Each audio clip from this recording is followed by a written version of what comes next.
As I said, tonight is the second in a series of 4 discussions entitled Waking from the Domination Trance, working with the healing paradoxes inherent in Riane Eisler's most recent book, Nurturing Our Humanity. Our wonderful teacher for the series is Goddard. She says this of herself. She's a bookworm, a cat mother, a PhD candidate in clinical psychology. She's also an experienced stage performer, children's entertainer, and spiritual crisis coach. And her research centers on applying Dr. Eisler's biocultural partnership domination lens to women's personal narratives of intimacy, sexuality, and relationships. And she's currently working on finishing her dissertation. So it's really, really generous of her to be with us when she has this impending conclusion to her dissertation, which she needs to be working on. Ponder is a devoted student of Dr. Eisler's and ever grateful for her generous collaboration and oversight in this work. So it is my absolute pleasure, and it's with great gratitude, that I introduce to you once again, Ponder Goddard. Thank you very much. Oh, it's honestly, it's such a pleasure to be here. It's an honor to be here, and thank you for hosting this. Dr. Eisler's work completely changed my life. It re-landscaped my inner world when I first encountered it, and I'm just always delighted for any chance to share that and dive into the work and deepen a relationship with it with other people who are excited as I am about the real possibility of a partnership society and the fact that we've done it before as a species and we can do it again. So I don't know how many of you have actually been able to read the book this week. It was the original plan as well, but this week, especially given current events, chapter 8 called to me to dive into with all of you today. So if any of you have your copy of the book, feel free to open up to chapter 8. Otherwise, all of the pieces of text that we're going to be working with, I've either transcribed or taken screenshots of. So don't feel left out if you don't have the book. It's totally no problem. We're going to be going through big pieces of text as well as just a little bit of conceptual overlay together. I'm going to start sharing my screen. I have a bit of a PowerPoint thing to just kind of tie it all together. But just so you know, also kind of what we're doing tonight is we're going to be going over some of the concepts in chapter 8. We're definitely going to be staying with the book, but we're also going to be creating space for personal discussion, reflection. We have there's going to be an opportunity for small group discussions, and then everybody all together at the end, really having a chance to digest what we're talking about. I also just want to acknowledge there is a lot going on in the world right now. It's been a particularly intense week in global life and as global citizens. So any and every way that this work calls to you and speaks to the moment, definitely bring that to the group and digest that, and open yourself up to the layers of kind of micro and macro. It gets very metaphysical with Riane Eisler after a while, because at a certain point, one of the things that I wrote in my dissertation proposal was that through Riane's work, we can kind of go further than the feminist creed that the personal is political, and develop it. And to me now, my saying is the intimate is systemic, so that we can really take a look at seeing all of the systems dynamics involved in our personal lives, our family systems, our work relationships, and then even on the national scale.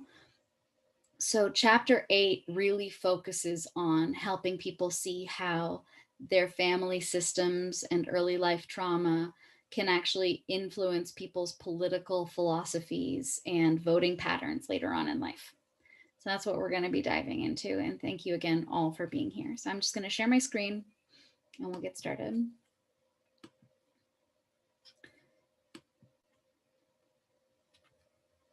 Okay, can everyone see that? Okay, great. I love it when things work. Okay, so also I just wanted to, I said last week, it was 2 weeks ago. So feedback from last fortnight.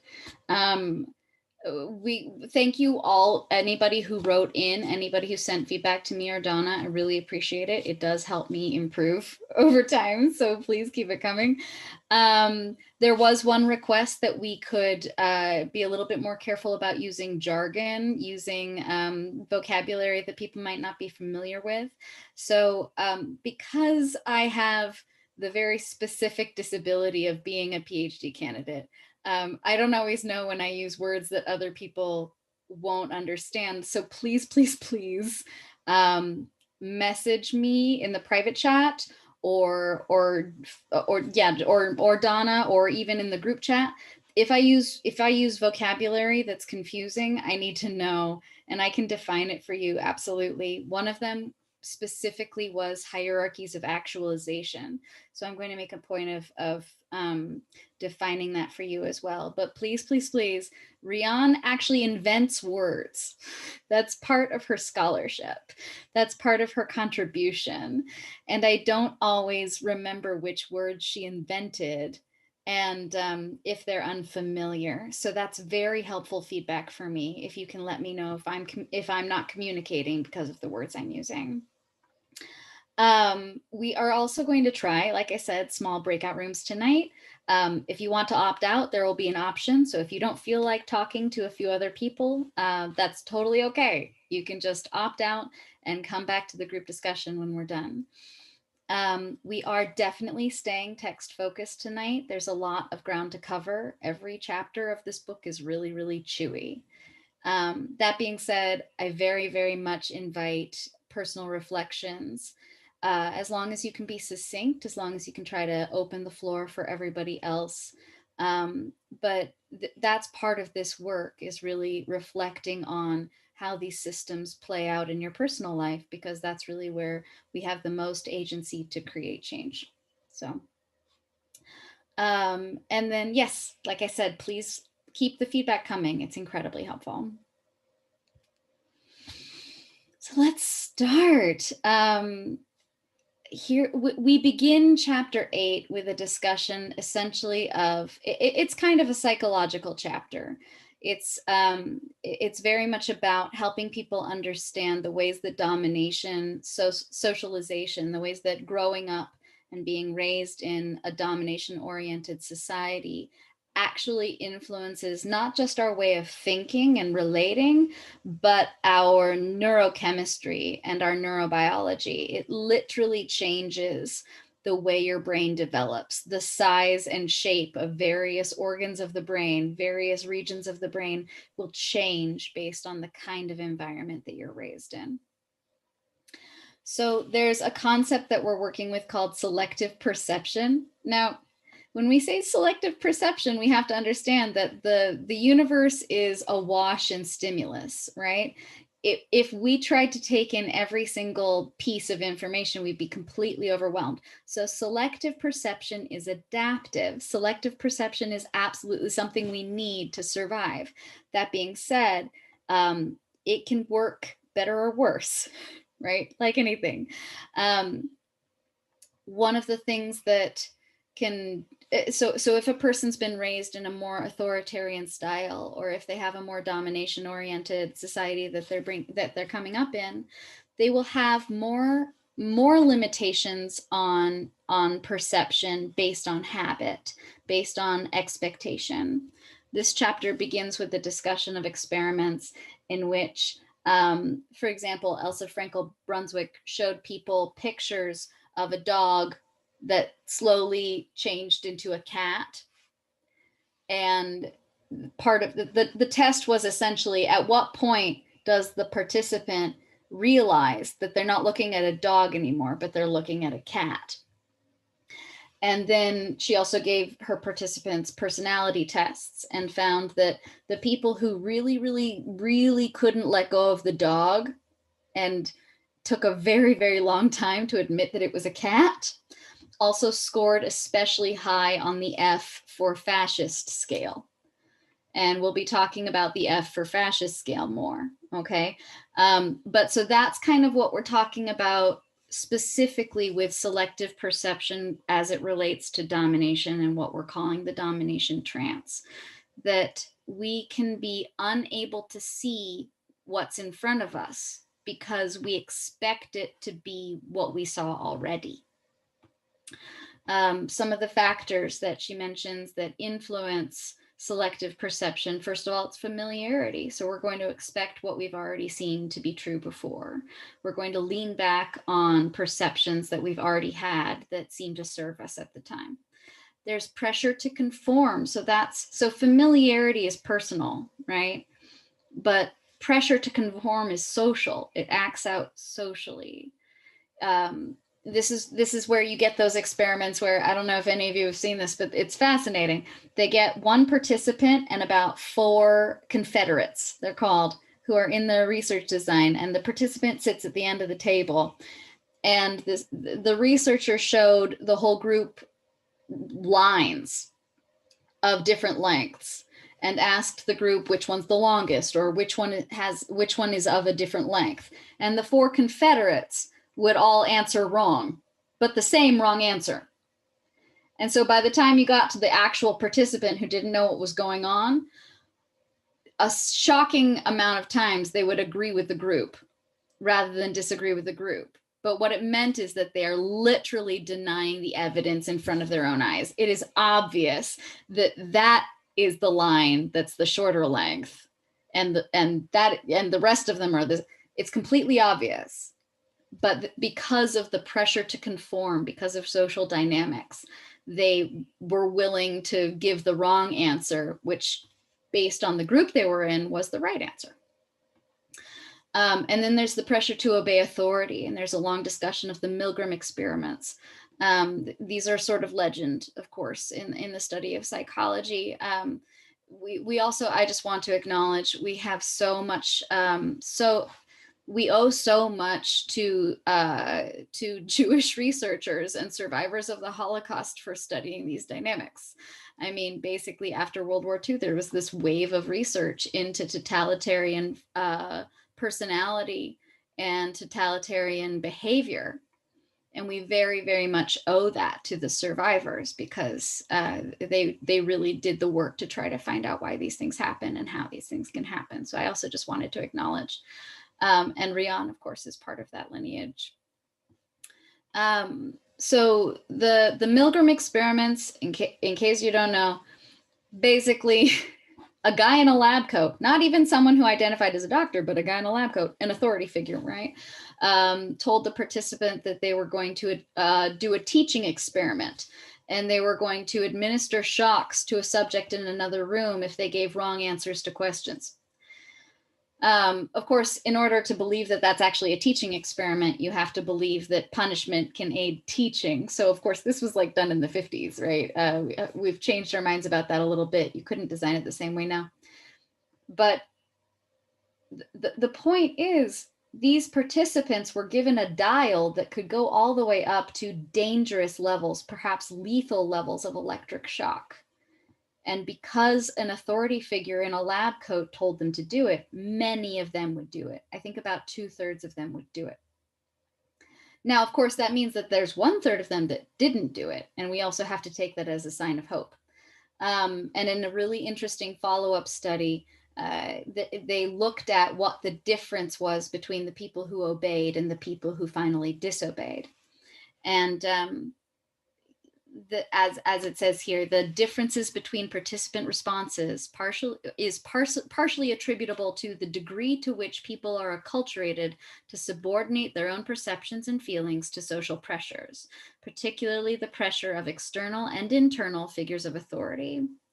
That's also something that's really interesting about this work, which is that authority figures can be internalized. They don't actually have to be there in the room with you. One of the things that Elsa Frankel-Brunswick, and I think it might be on the next slide, but one of the things that she notices is that any stimulus can act as an authority figure. So for example, the experiment she did with the dog that changes into the cat, the original stimulus of the dog is the authority figure, and they need to keep obeying it until finally they can't, right? And so here we also see that fully obedient participants appeared rather consistently more authoritarian than disobedient participants. And this is on the F scale, as we said, F for fascist. It was built to measure how prone people are to authoritarian and fascist politics. Okay. I also kind of wanted to invite maybe a volunteer reader. If anybody has their glasses and feels up for it, it might be nice to hear another voice. So I thought we'd share, if you can see, there's a highlighted passage here from chapter 8, page 183. Do I have anybody? Wonderful. Yes, please.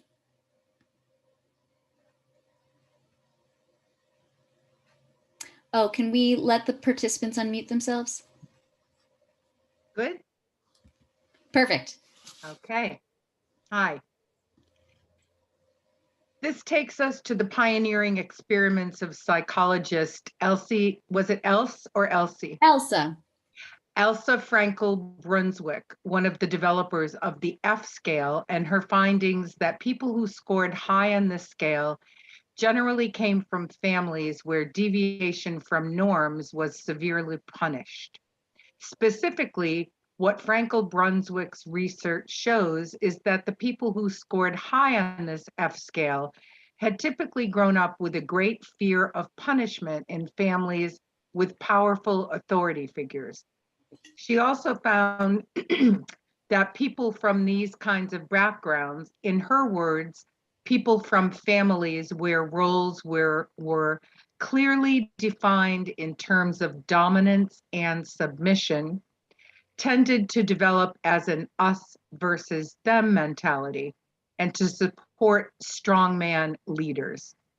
In short, her findings not only foreshadowed Milgram's and Earle's later findings that people from authoritarian backgrounds tended to follow orders regardless of how much they hurt others, they also showed that these people were prone to vote for and support authoritarian leaders. You want me to read all the? Just the next paragraph, please. In a related set of studies, Frankel Brunswick further found that, in addition to their tendency to conform to authority, people from authoritarian families also tended to lack tolerance of ambiguity and have a strong aversion to complexity. In these highly stressful families, she writes, certain aspects of experience have to be kept out of awareness to reduce conflict and anxiety and to maintain stereotyped patterns. Thank you so much. That was beautiful. Thank you. My pleasure. So then we go into a look at a few more studies. For example, there's one in which participants are first asked some demographics, among which are your political identification, and you're allowed to identify as either conservative or liberal. There might have been others, but basically you're grouped into those categories, but you're self-identifying as a conservative or a liberal. And you're basically sitting in front of a computer and letters flash up on the screen and you're supposed to type the letter that you see, right? And it was just M's and W's. Now in this experiment, M's showed up 4 times more than W did. And so people were basically conditioned to expect an M. And then the W was the different stimulus, right? And you just kind of do this as quickly as you can. You pace it yourself, you know. So what they found was that people who self-identified as conservative more often kept typing M even when it was a W. They had more of a knee-jerk response to keep typing M because that's what they'd already kept seeing before. Whereas people who self-identified as liberal were more capable of seeing the different stimulus and responding to it. This difference also showed up in the brain activity scans. So there was like more of an activation in a perceptual realm of the brain in the people who self-identified as liberal. And again, those who identified as very conservative were even slower to recognize that there was something different in front of them than what they were expecting. This is where she says it's as if any stimulus plays the role of an authority to which the subject feels compelled to submit.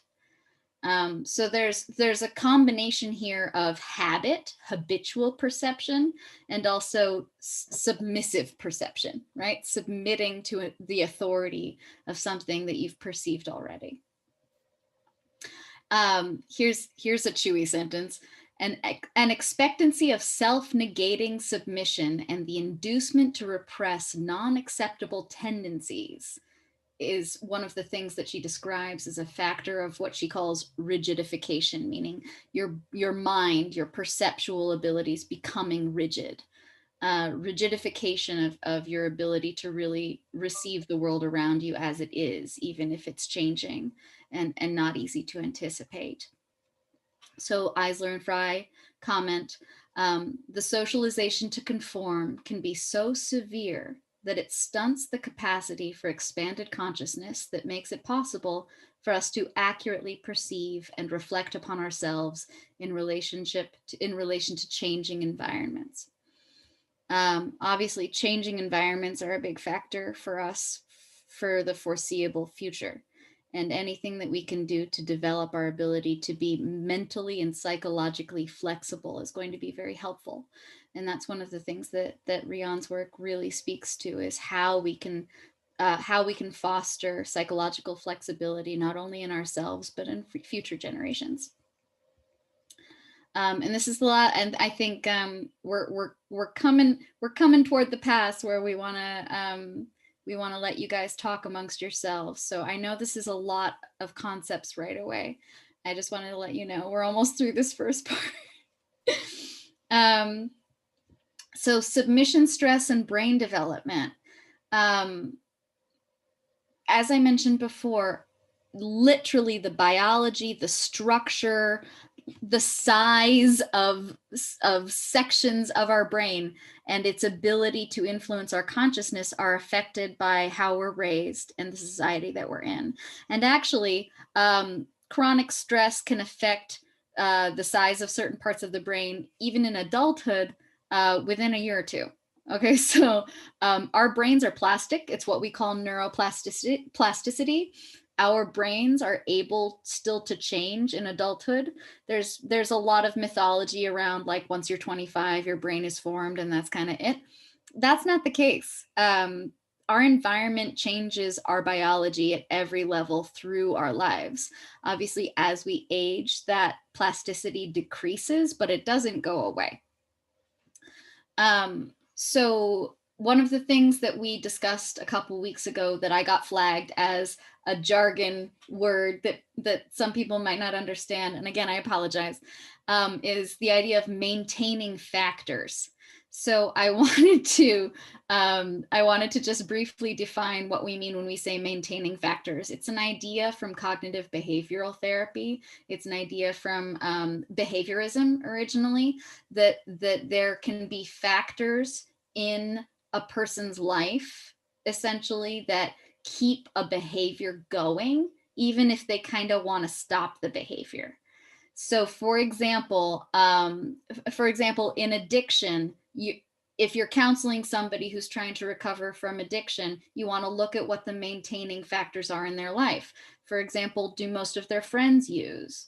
Are they married to someone who uses? Are they in a really stressful work situation? Are they trying to escape symptoms of withdrawal by using again?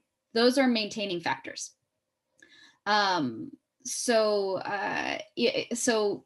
for example, a person with anxiety, maybe there's something in their life that's actually making them anxious, right?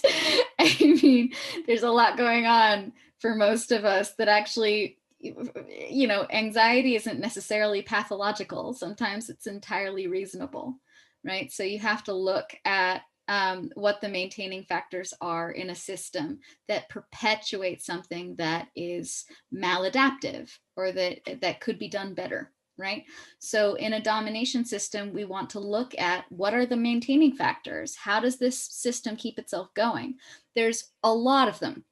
Story and language is one of them. So our mythologies, our religious mythologies and our interpretation of those mythologies, that's a big maintaining factor in domination systems. But specifically what we're talking about here on the intrapsychic level, on the level of your interior life, the big ones are fear of pain and denial. And they go together, right? Denial of pain is because you're afraid of feeling it.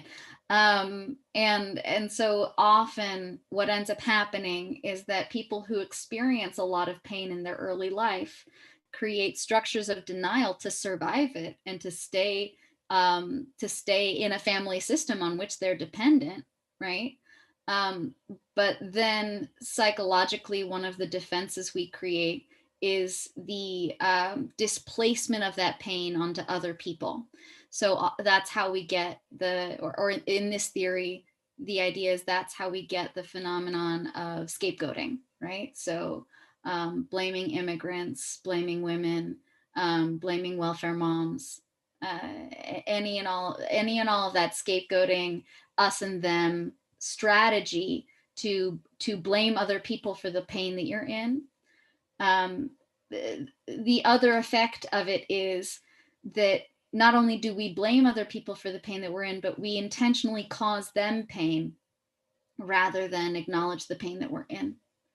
And this is actually what Professor Timothy Snyder calls, sadistic populism or sadomasochistic populism.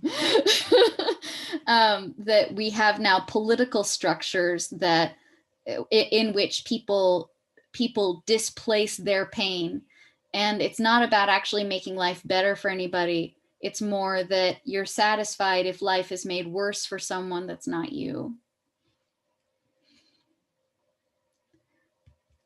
And here's just a little bit more text to take a look at. For children in abusive domination families, it is far too dangerous to disagree with their parents, let alone blame them for the pain they inflict. To do so would only add to the children's stress and pain because they're helpless to change their circumstances. So it is easier for such children to believe that they deserve this treatment than to accept that their pain is undeserved and unfair. Hence the frequent idealization of punitive parents by their adult children, as well as the tendency of people brought up this way to idealize strong leaders and scapegoat weak out groups. And as we discussed before, so traumatic or chronic stress literally changes your brain. The impact of stress occurs on the cellular level in ways that reconstruct the brain with long-lasting consequences for neural function and behavior. It also bears mentioning that people at the top of a domination hierarchy can also be impacted in this way. I think you've probably all noticed that there's a fascination now in the zeitgeist with studying cult leaders and shows about cults. One of the things that we see is that there's a progressive deterioration of their ability to, first of all, just even maintain congruence of their own personality, but also to maintain control of the group. And I personally think that that's evidence that even that being at the top of a domination hierarchy is also painful. It's also stressful. It's also isolating, and it's terribly lonely. Now, these people do terrible things, but just because they don't have empathy for other people doesn't mean we can't have empathy for them. So also, yeah, being at the top, and this is, I think, very, very relevant to what we're watching going on the global stage right now. Being at the top can induce paranoia and reduce our ability to reality check, especially because once maintaining our power and domination over everyone around us is the ultimate goal, we're no longer able to actually receive critical feedback. And so even the people closest to us, our most intimate, say, ministers or allies, are unable to communicate reality to us. And that creates genuine dysfunction and it doesn't actually take long sometimes. Okay, so we're gonna get ready for breakout rooms. I put some possible discussion questions on the screen. My guess is that all of you are already having a million brilliant thoughts about all of this. So I want to invite you to ignore my suggested questions and have a conversation amongst yourselves. But just some of the possible questions I thought that you might want to take a look at is thinking about if your family system was more or less authoritarian. How do you see your family system influencing your politics, or did you rebel, or, you know, do you see a pattern of influence there? Do you feel like you're good at noticing changes in your environment? Do you feel like you're good at recognizing when there's a shift or when reality is unpredictable? And also, and I also like, have you lost friends due to political differences in the last 5 years? And just reflecting on that, because I think a lot of us have. And whether or not that the idea of rigidification might play a part in that for you or for them, you know. So those were just some personal questions I thought I'd invite you to. We're gonna give you about 7 minutes, I think, in some small groups to have a nice little chat. So like I said, if you want to opt out, you can stay with me. You can also go into your own private space. It's totally up to you. Minu, take it away.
Ponder, are you there?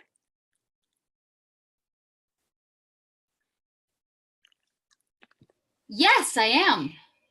Hi, this is Trevor. Hi, Trevor. I came in late. Oh, uh-huh. I caught some of the slides. Uh-huh. Would you like me to share the PowerPoint with you? Oh, that would be awesome. Okay, sure. What's your email address? I can just send you the PowerPoint.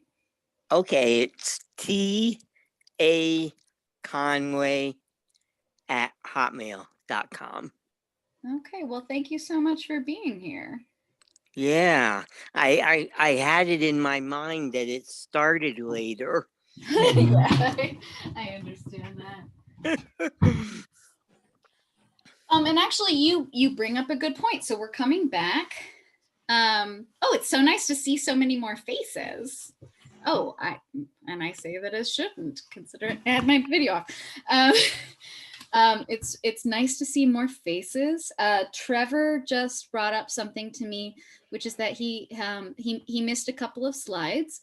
And I just wanted to say I'm more than happy to just share these slides with people. It's mostly quotes from the book. So if anyone else wants the slides, please let me or Donna know. Happy to do Yes, it. please. Oh, okay. This is Molly. Yes, please. Absolutely. Okay, I really email us though, because it's something we'll take care of later. So if you can just email us, that would be great. So I want to open it up to some sharing. I wish I could have listened in on all of your small groups. So please, floor is open to do a little bit of sharing from what you heard in your group, what really struck you. Yeah, I'd love to hear more about it, and we can all share now as a group.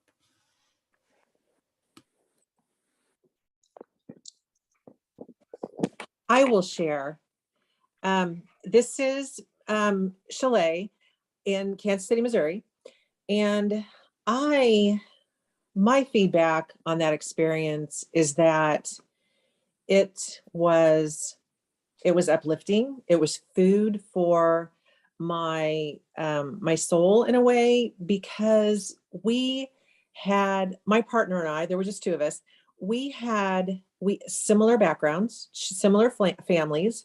And at the same time, we were both blessed, and our lives have been graced with spiritual teachers that uplifted us, taught us, helped us, loved us. And we are here in this group wanting to grow and expand and change and contribute and learn more so that we can assist this world more. And yet we came from violent, repressive, authoritarian families. And so it was helpful to connect. I think, I mean, from my perspective, I don't know about my partner, it was just a heartfelt connection, just a heartfelt acknowledgement of each other and our similar backgrounds. We're going to be a little Quaker about this, so speak when you're moved. Okay. Please unmute yourselves and speak. Thank you, Chalet. It's such a pleasure to hear from you. Jen Honan just raised her hand. Oh, hi. Oh, yes, please. Hi. Something that came up in our group was talking a little bit about Putin, and how when one person has such a huge impact on so many people, kind of like no matter what anybody else says, like I don't know that he's looking for partnership. So one of the question is like, you know, how do we separate out kind of crisis situations and then kind of, okay, well, we can't do a lot about that's happening right now, but are we working on basically is what Riane is saying, does it provide a path towards something that we then work on in our own lives and kind of help us see a way through to how to hopefully avoid those kinds of situations, you know? So that was kind of one of the things that came up in our group. That's really great. Thank you. And I'm just going to offer a response just from my knowledge of her work, which is that Riane often says, sometimes people are just hermetically sealed, you know, so some people you're not going to reach. There are some people whose pathology is progressed so far that the possibility of redemption into a loving and caring and balanced power sharing system, it's probably not in their reach. My guess is Putin is one of those people. Talk about maintaining factors, right? Everything that he has built around him maintains his domination and what I see as his pathology. And that's one of the things that can happen in a domination system. The person at the top can create massive maintaining factors, not only for their power, but for their pathology. That being said, what we can do as we witness a crisis is really, I feel, I'll just speak from my heart. We have to do a values inventory and really check on what means the most to us and put all of our investment into that. Partnership is a project of generations. Democracy is a project of generations. Right. It is something that benefits people you might never meet. And so if we're called in this moment to do something, I believe one of the, and actually one of the paradoxes that we suggested as part of this discussion is the paradox of the immediate and the gradual. And that has so much to do with the heart of activism, right? And so we have to find a balance so that we can be happy, so that we can have good lives, but we have to find a balance between finding the immediate satisfaction and knowing the gradual project. Does that answer that question at all? Yes, Joanne. Ponder, you were just talking about the comment that I made at the end of my little group because I got disconnected, which is because of where I live. And for us to talk about domination and power, of course, we're seeing an awful lot of that right now in the world, to do with power having to do with money. And as opposed to power having to do, Putin has money and friends with money, and he's the head of a huge country. But if we want to begin to change things, it's kind of like I plant a tree knowing that it will provide shade for my great-grandchildren. It doesn't stop me from planting the tree. It's that I have compassion and love for future generations. And the same is true of this language we're using. Hopefully, in another 5 or 10 years, this language will become normalized, right? Does everybody remember when they started using she as well as he in books? There was an amazing pushback, and people were like out of their minds. Oh my goodness, why are you doing this? And of course, it took a very short period of time, like maybe 10 years, which for a lot of people seems like a very long time, depending on your age.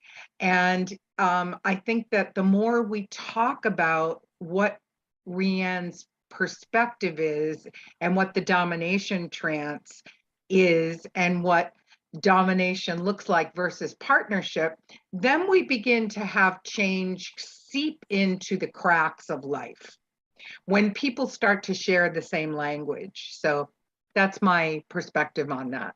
And for today, I'm just going to treat people with compassion and kindness. And I know it won't change Vladimir Putin, but the people of Russia will change Vladimir Putin eventually. That's because I'm an eternal optimist and I have faith in us. And I grew up in the 60s and we really did change things. Wonderful. I also want to say that because, oh, Jane, you have your hand up, please. I was going to say, in Russia now, the people are protesting. It's already going on. But the line you used, Ponder, the intimate is systemic, really grabbed me, because my question that I asked my group is, I grew up with a father who liked to beat people up, in myself included. And I was that way for a long time. And I was a real bully when I was a kid, but I'm not now. So, and I have a long time to work on it. But what is it that I chose? And spiritual guidance had a lot to do with it. I was beginning to realize the anger was eating me up. So I went and said, you can't be, this won't work for you. You got to stop this. But if I could figure out a way to patent what I learned how to do, I would sell it or I would give it away. Yeah. Because my impulse, and I still have it. I mean, if I could shoot Putin, I probably would try. I feel the same way about some other political figures. But I mean, but I know that that's just stupid, you know?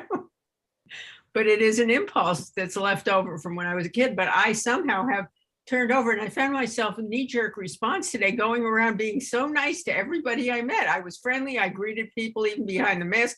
It was just an instinct. We can't behave the way they're behaving over there. We got to behave this way.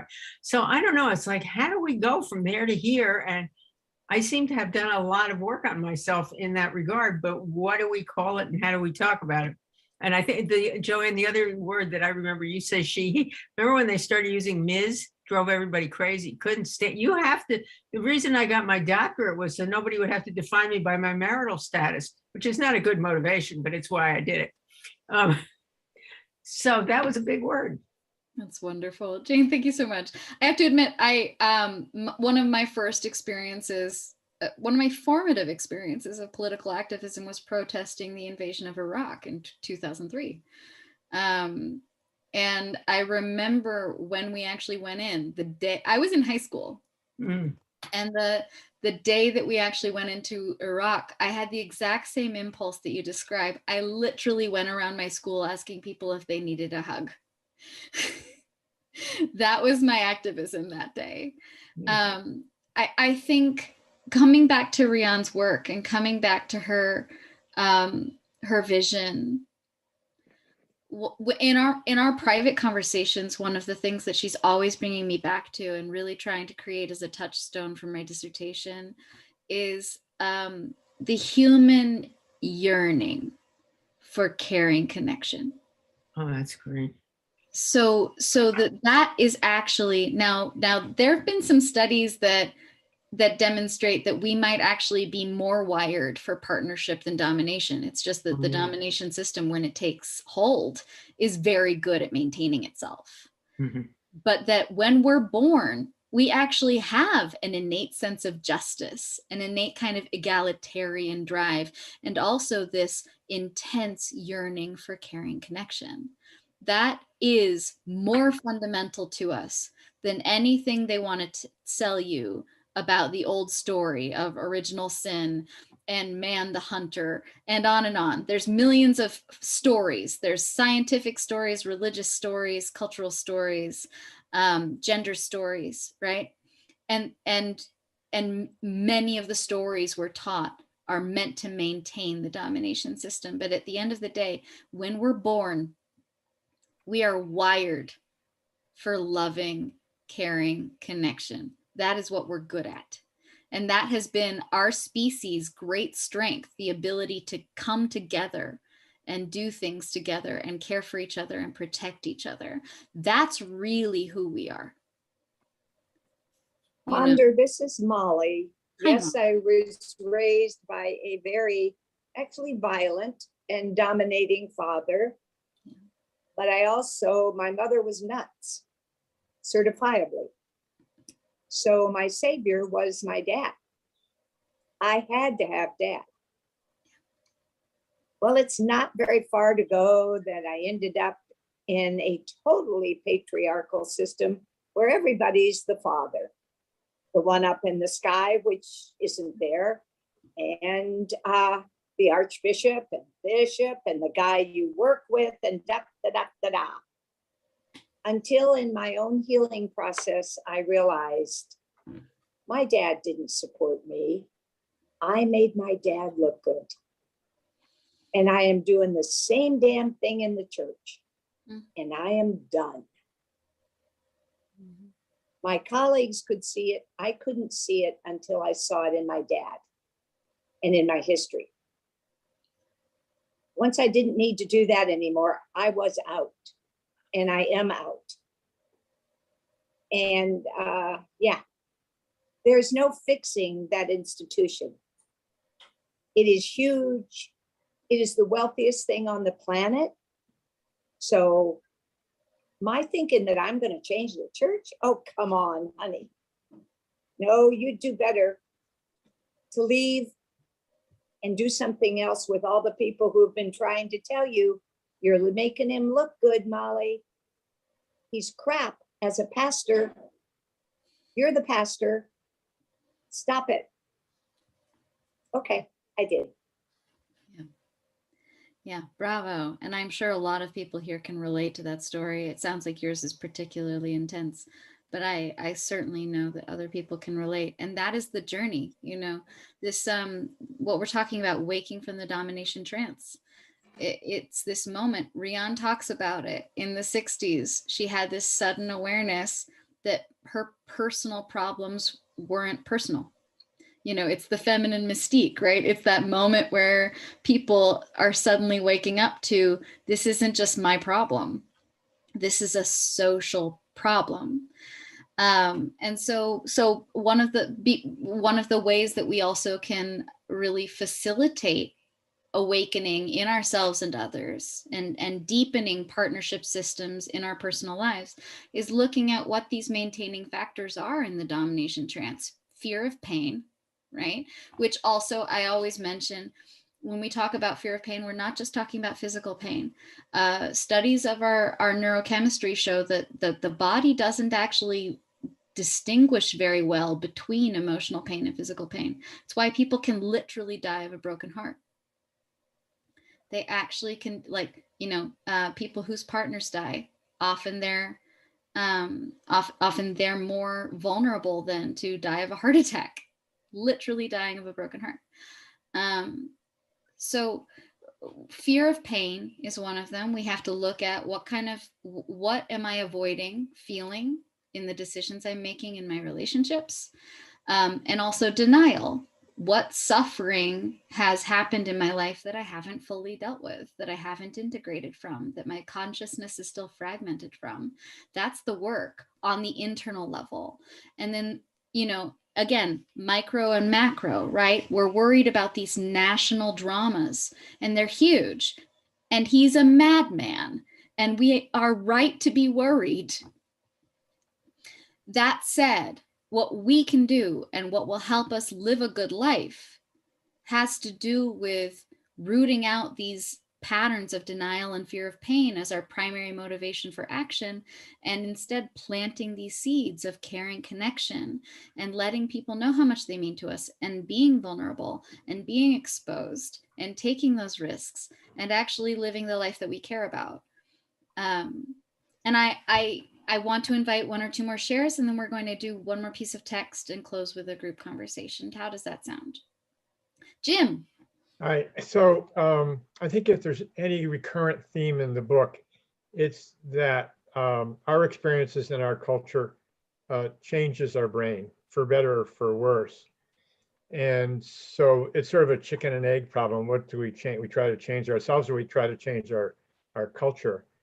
But one of the things that the Charter Oak Cultural Center is doing is creating an ACEs aware, adverse childhood experiences aware kind of culture. And I mean, I think if we could multiply that many, many times, because we're talking about those critical 4 or 5 years when the baby is born, and as it suggests, is wired for love and so forth. But the Centers for Disease Control calls it SSNRs. All children need safe, secure, and nurturing relationships. if we could provide that, we could change the culture.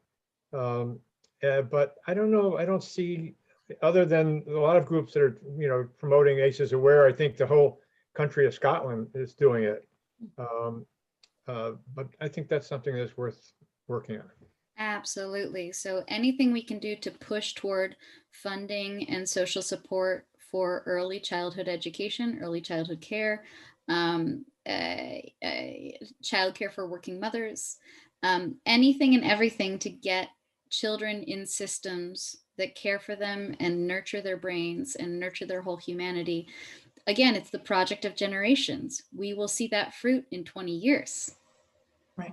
But we will see that fruit. Thank you, Jim. If it's all right.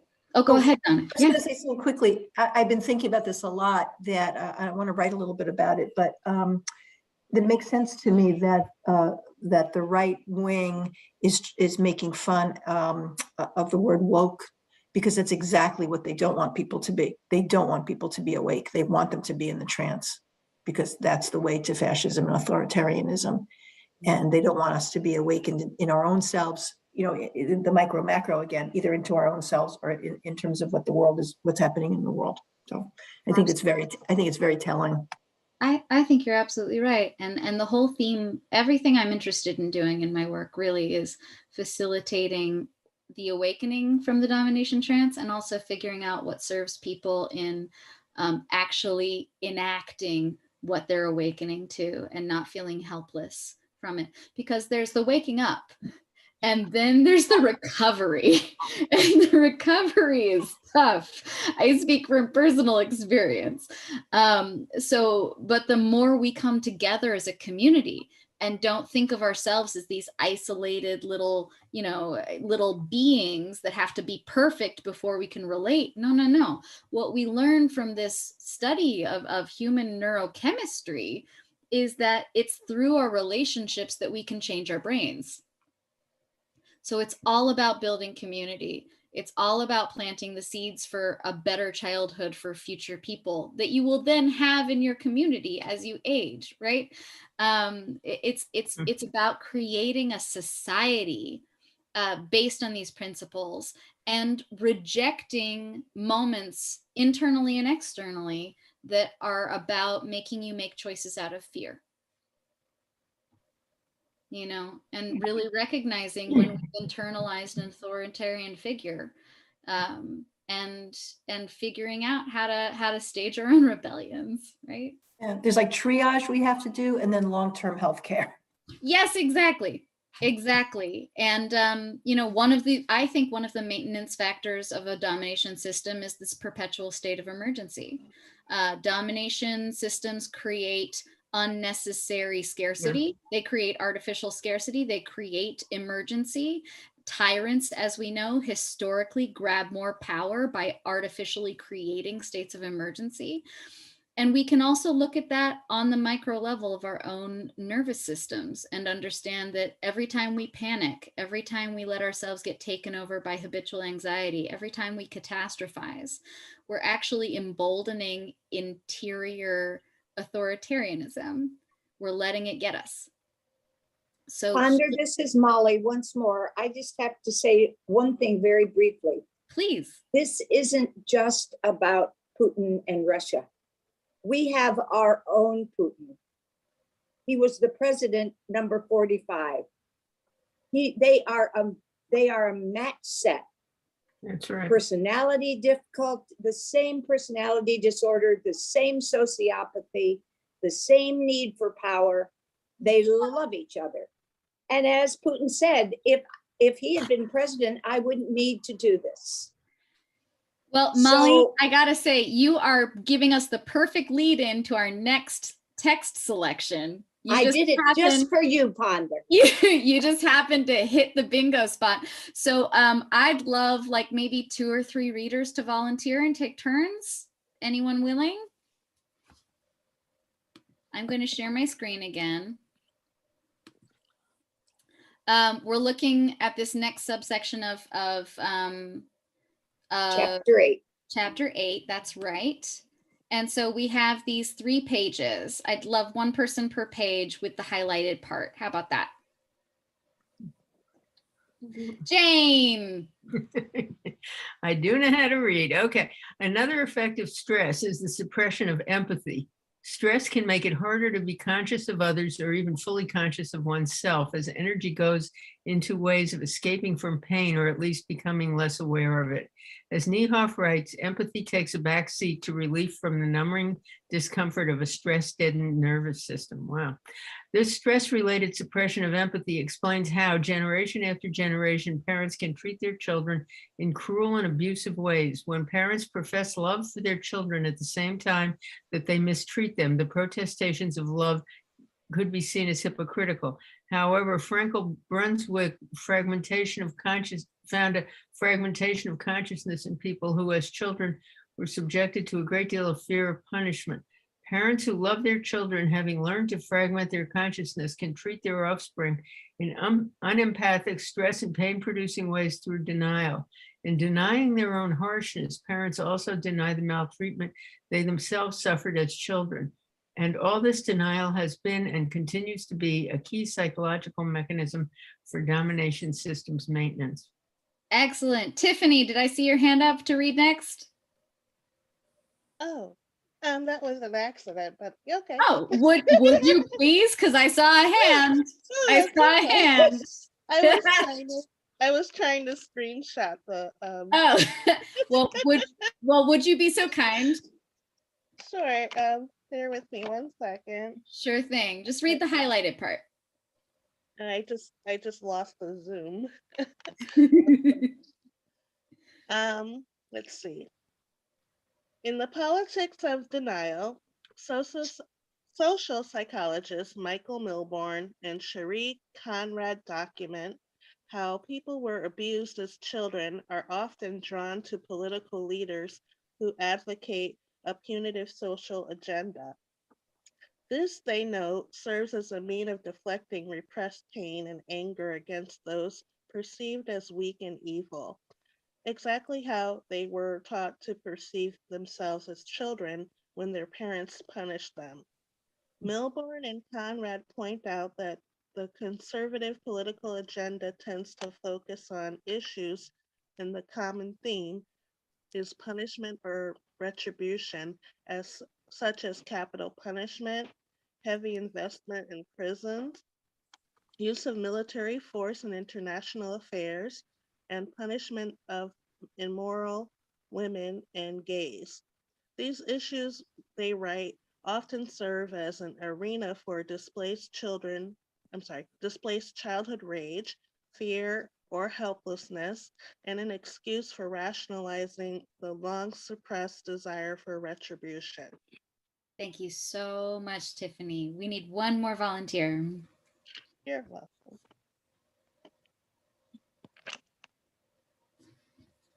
Oh, who I can't see everybody, unfortunately, because I have my who's just go. Continue. As Milbourne put it in a Newsweek interview after the photos of U.S. torture of Iraqi prisoners at Abu Ghraib, yeah. Abu Ghraib were published, a major component in this politics of punishment is denial. Commenting on how Rush Limbaugh could dismiss these barbarities, I'm sorry. No, it's perfect. You're doing great. As no more than what happens at the Skull and Bones initiation, and Senator James Inhofe could express outrage, not about the torture, but about the condemnation of it. Milbourne pointed out that these reactions can be traced to harsh childhood punishments. These, he noted, often led to identification with the strong, and along with this, to denial that there's anything wrong with those in control using force against those who deserve it. Milbourne and Conrad point out that this punitive politics of domination is especially pronounced in men. They attribute this to socialization processes that teach males to deny fear, pain, and empathy, focusing instead on anger and contempt as culturally proper masculine emotions. Thank you so much. All right. So, and now we're really just open for conversation. That's kind of where we're going next. So please, please, please, we have 13 more minutes together. Talk amongst yourselves. Let's talk about this. Tiffany, I am delighted to see your Goodwin screensaver. I'm on the board at Goodwin and on the foundation. I love the place. Me too. I just started this fall. Oh, excellent. I'm a bot student from the Charter Oak Cultural Center. Tiffany- Well, I used to work with that lady also. Tiffany, it's great to see you, and congratulations on Thank you. I going made to the Goodwin. dean's That's list, fabulous. too. Yeah. And Tiffany just made the dean's list. She All right. just made the Hey. dean's list. Thank Bravo, bravo. Thank you.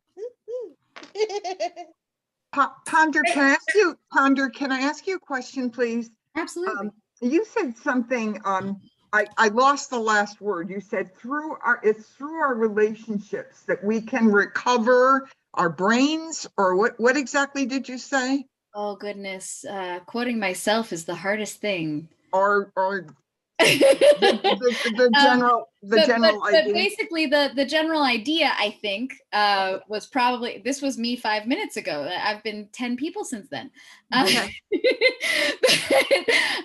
But basically the idea is that it's through our relationships that we can recover our natural abilities to be more partnership oriented. So rather than sort of I have to say again, as a mental health professional, I think one of the detriments of the mental health model has been that it allows people to think that they can go heal in private and then have their life get better. But actually what ends up happening is your life gets messier as you're realizing all the things that you have rejected from your awareness. And you need people in your life who can really facilitate your healing process and create community and be compassionate with you as you're making those steps. And that's what I'm talking about when I say that it's through our community and through our relationships that we can actually heal from domination and create a better way to be together. I was studying with a spiritual leader who's American, but she is of the Hindu faith and is a disciple of Amma, the hugging saint. And she said Amma had said that the way to heal yourself is through relationship. And so, rather than the solitary model. So when you said that, I'm like, oh my gosh, that's what I forgot her name. Gowrie had said that Amma had said about the relationships are what heals you, but they can also be they can flip right to the other. Absolutely. I mean, so I'm with Amma on this, except with the caveat that we have to practice discernment. We have to care for ourselves in discerning what relationships to keep and which ones to begin to marginalize in terms of our priorities. Because as we wake up from the domination trance, we realize that there are relationships in our lives that are maintaining factors in domination and are not actually serving our growth and are not actually investing in our ability to nurture ourselves and each other, right? So at a certain point you start, as you're starting to wake up to these systems and how they work, you start having to cut costs, right? You start realizing where you're putting your investments and you're not getting the payback. And really the payback is that you get to stay in denial, that you get to put off healing for another week or another month or another year. And that's the payback. And at a certain point, I think, and I imagine all of you have already been there, there's a moment where you realize, I don't want to pay for that anymore. I want to get something else with my energy. I'm going to put in a plug for a damn good psychotherapist. It needs to be someone around whom you feel safe and respected and listened to. and who has also done their own work. Having a degree does not cut it. I got a bunch of them. It is not what has made me a good therapist. Doing my own deep healing, that is the only tool I have. If I haven't been where my client has been or close enough that I can hold them in that and be with them in that, I can't offer any healing. Because that's already a hard enough place for them to go. And if it scares me too, it's the same old, and it's just another wounding. But if I've done my work, then I can be there. I promise I'll be quiet. I wanted to bring up something about contemporary politics and relationship. I have a lot of relatives and friends who are pretty conservative, you know, and they're Trump supporters and they're Fox News watchers and all the rest of it. But at the same time, all of them are people who are very caring and very compassionate towards people in their communities, people in their families. You know, they all try really hard, even though they know my sentiments and my sister's sentiments, to maintain relationships somehow. And I think, and at the same time, and I've discussed this with my sister, with whom I'm pretty simpatico politically, and she said, you know, liberals love humanity in general, but we don't do so well at relationships in, you know, locally, that we're a lot more introverted, whereas conservatives will devote a lot of time to their immediate relationships, but they don't think of the larger community. And it's like, you know, how do we expand and reach toward each other to compensate for those deficits? You know, I think about the parable of the Good Samaritan, you know, and who is my neighbor? You know, you have to extend compassion and everything to people that normally you would not consider to be your neighbor. Otherwise, you know, you're just caring in your little immediate circle. Absolutely.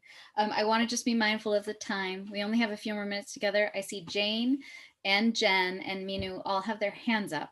So I want to prioritize them getting a chance to speak, and then we can just raise my hand to let you know, like there is two people raising their hand and they are okay. waiting Oh, it's a patiently. hand for the other hands. Great. Got it. Yeah. All right. Jen, why don't we start with you? Okay, I just threw it into the chat also, just in case, you know, maybe something that we can look at next time. I'm really curious about really how to begin to maybe apply some of these ideas to the current kind of smaller systems that we might be in. Like I'm involved in a training psychotherapists in a system or a modality that is just really kind of coming into the idea that it is racist. and so how do we, in these models that have not set out to be domination models, but kind of are patriarchal by structure, are classist by structure, are racist by structure, and how to begin to use some of like kind of practical application to begin to use some of Riane's work to try to shift those. So that doesn't have to be for now, but it's just something I'm thinking of hearing everyone's comments. It's terrific. Yeah, I think that's always that was also why we built in the idea of the immediate and the gradual, right? We'll be talking about activism in our last session. So it'll be a month from now, but we're definitely going to get there. Jane. Yeah, I want to agree with what Jen just said, because I keep coming back. I keep looking at racism. Racism is inherently a dominating model. I think it's driven by fear and fear of pain and the fear of the unknown on behalf of white people. And I want to use this in work that's anti-racist. And I want to know if Riane has said anything about that, because my whole orientation to working with white people around racism is, what are you afraid of? And I know what they're going to say, but they don't know what they're going to say. So I'd love to focus on that some more, because all of our models, racism is inherently domineering. And we have to dismantle that so we could all be people. So that's what I'm interested in. I would like us to talk about that. Great. Riane's model is kind of miraculous in that you can apply it to homogeneous and heterogeneous societies. You can apply it to societies where there's a lot of color differences and racism and colorism, and you can also apply it to societies that are more homogeneous. She definitely talks about that. I will say that she just her model kind of has gender difference as the primary difference that everyone learns, no matter where they are in the world. And that based on a template of difference and learning that either these two different images of humanity, male and female, are either equal and partnered or dominant and subordinate, that creates a template for understanding human relations. And that template is applied then to understanding racial dynamics in more heterogeneous societies. That's essentially her explanation. Obviously, we know from the doll studies of children, for example, young children of color were asked to like identify the prettiest doll and then identify the doll that looked like them.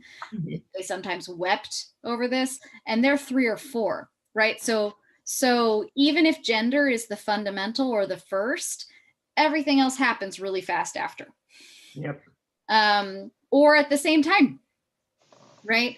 In a homogenous society where there isn't a lot of racial caste, you're still going to have the immediate impression of gender as either a domination-oriented difference or a partnership-oriented difference. And children pick this up really quickly.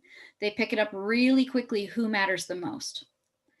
And so they learn based on the color of your skin, where you are in the hierarchy. They pick this up fast. I think this question of activism and how this applies to anti-racist activism, and also I want to let Jen know I'm totally holding that question of the mental health field and how I recommend, by the way, it's expensive. I recommend going to the library and getting them to buy a copy of Even the Rat Was White. For a study of the mental health field and its history, essentially as a tool of white supremacy until very recently. Oh, yeah. So we definitely need to work within these systems and push against them from outside. Everyone's going to have a different job to do. Everyone's going to have a different passion. But this model can be applied within systems to change them, and it can also be applied to taking down structures that are oppressive. Jim. Oh, quick. I think it would be great to continue to discuss the problem of toxic masculinity, which is supported by, so many parts of our culture, Hollywood and the media, social media, the gun culture, so that even as children, they want to, emulate the tough guy. Absolutely. Absolutely. Well, actually, chapter 9 has so much to do with intimacy, touch, gender expression, the erotization of domination, as Riane calls it. I recommend all of her books. I really do. But Sacred Pleasure is incredible for looking at gender and sexuality through the lens of the domination partnership spectrum. It was published in 1997. And it doesn't necessarily have all of the updated gender awareness that we need right now, but it's brilliant, and I recommend it to anyone. I see people do need to go. Yeah. Go ahead, Pandra. I just wanted to say one word before we leave. Did you want to say something? No, go ahead. Okay. First of all, I want to thank you so much. This was just glorious and rich and textured and really a marvelous discussion. Thank you all for participating. Thank you for leading us. Our next session will be in 2 weeks. That'll be our third session. Please tell your friends, because you don't have to, you don't have to have been to the first two to come. So please spread the word. And, you know, we talked about connection being healing. So this group is a study group, but it's also a healing group. And on this night, in particular, in the shadow of war, I think that we being together and looking at this in a serious way and opening our hearts to one another, we spread some light. And that's exactly what the world needs. So I wish you a beautiful 2 weeks, and please God, peace in the world, and keep up your good work. And thank you. Look forward to being with you again. And Ponder, thank you. Thank you all so much. Blessings, everyone. Thank you. Bye, everybody. Be Bye well. bye, everyone. Bye. Thank you. Bye-bye. Thank you. Thank you.